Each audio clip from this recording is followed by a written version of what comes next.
What's up mga kaigang? Itong smartwatch na yan, unbox natin ngayon. Ito yung pinaka-affordable smartwatch na naka-AMOLED na may built-in GPS pa. Usually yung mga smartwatch na naka-AMOLED at may built-in GPS, nagre-range sa 4,000 pesos pataas. Pero itong smartwatch na yan, unbox natin ngayon. Less than 1,499 lang. Pero ngayon sa Shopee yan, nasa 1,048 lang.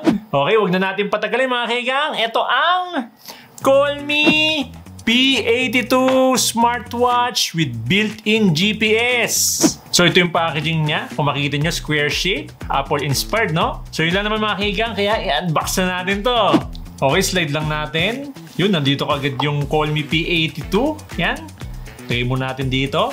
Tapos, nandito na yung magnetic charging cable. Tsaka yung manual. Yan, nandito na. Okay, tabi mo natin yung iba. Tanggalin natin yung plastic. Whoop! Mukhang Apple Watch. Pati layout ng crown at button. Same sa Apple Watch. Mapagkakamalan talaga sa unang tingin, no? Kita nyo naman. So, ito mismo yung Colmi P82. Bali yung build quality niya, plastic. Pati yung screen niya, plastic din. Siyempre, ginawa nila yun para mas maging affordable. Tapos yan dito sa left side, makita natin yung speaker. Yan. Tapos dito sa right side, yung power button, yung crown, microphone, tsaka workout button. Kaya may speaker tsaka microphone to kasi meron tong Bluetooth calling. Mamaya tatry natin yon. Tapos yan dito sa likod, quick release na rin yung strap niya. Yan. Tapos nandito yung sensors tsaka charging pin. So i-charge lang to ng 1 hour and 45 minutes. Kaya na ditong tumagal ng 14 days pag naka-standby.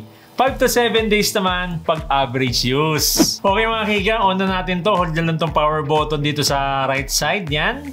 Yun, nag-vibrate na. Yun, nag-vibrate lang saglit. Tapos diretso na sa home screen. Wala nang intro eh, no? So para ma-pair to sa phone natin mga kaigang, yan. Swipe down. Tapos dito sa settings.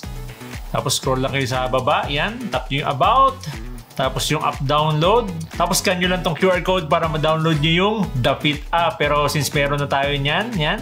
I-pair na lang natin tong Colmi P82 dito sa phone natin. Dito sa The Fit app, yan, tap nyo lang tong third tab. Tapos add a device. Make sure naka-on yung Bluetooth nyo tsaka location. Yun, nandito na yung Colmi P82. Yan, tap lang natin.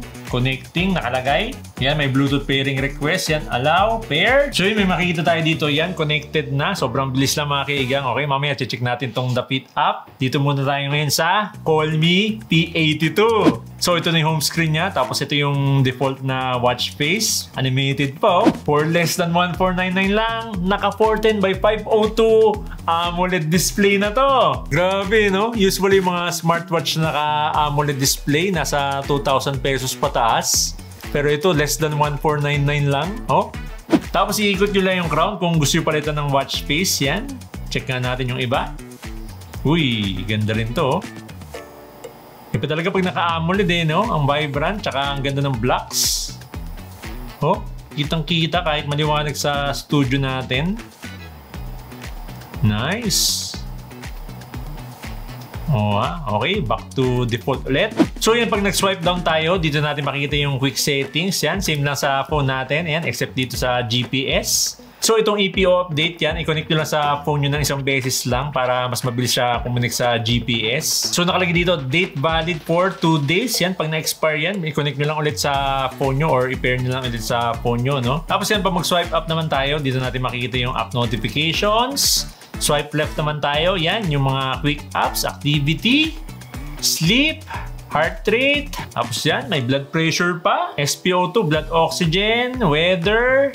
Yan, back to home screen ulit. Tapos pag mag-swipe right naman tayo, yan, dito natin makikita yung main menu. Mas maganda sana kung ginawa na lang main menu tong crown no? Instead na on and off screen. Tsaka since naka-AMOLED na to, may AOD or always on display na rin. Yun nga lang, nadi-disable yung raise to wake function niya. Need mo pa i-press yung button para mag-on yung screen. Sana ayusin nila to sa software update. Okay, check na natin yung mga apps niya. Yan, yung activities, steps, calories, distance, sleep, heart rate, Bluetooth phone call, exercise and workout, exercise record, Blood pressure. Dito sa blood pressure, rough estimate lang to. Bali nagbe-base lang to sa heart rate sensor. Mahal kasi yung BP sensor. Mga smartwatch na nasa 8,000 pesos lang yung meron nun. Kaya napaka-imposible na magkaroon dito sa smartwatch na less than 1,499 lang. Tapos yan, yung SpO2, blood oxygen, weather, messages, yan yung app notifications, camera remote shutter,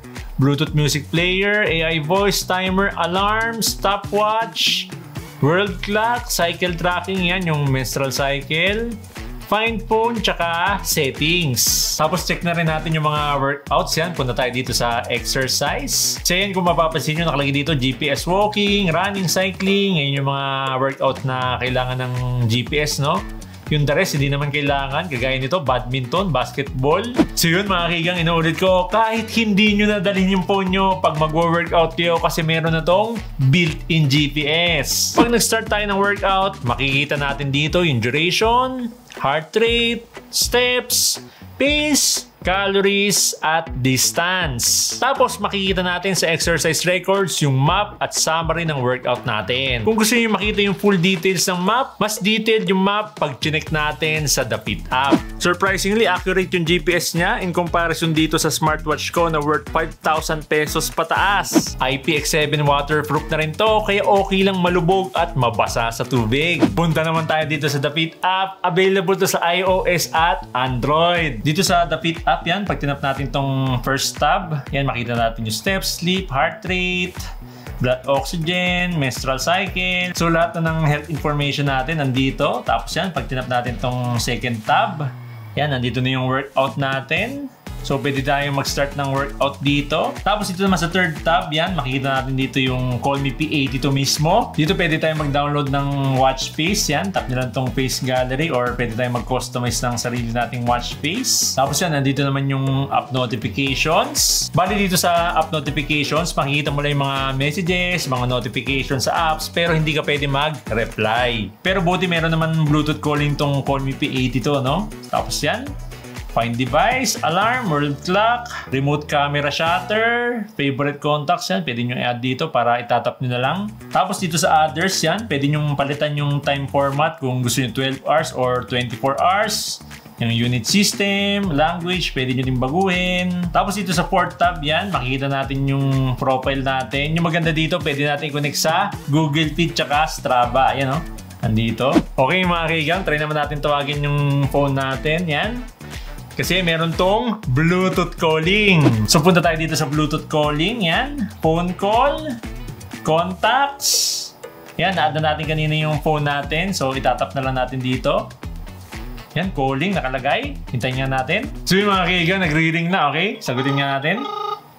Hello, hello. 1, 2, 3. Mic check, mic check. Call me P82. Mic check, mic check. 1, 2, 3. Call me P82. Mic check. 1, 2, 3. My health trackers, AMOLED display, Bluetooth calling at may built-in GPS na. Mukhang Apple Watch pero napaka-affordable kasi makukuha nyo lang to for less than 1,499 lang. Kaya kayo mga kaigang, anong masasabi nyo dito sa Call Me P82? Comment down below!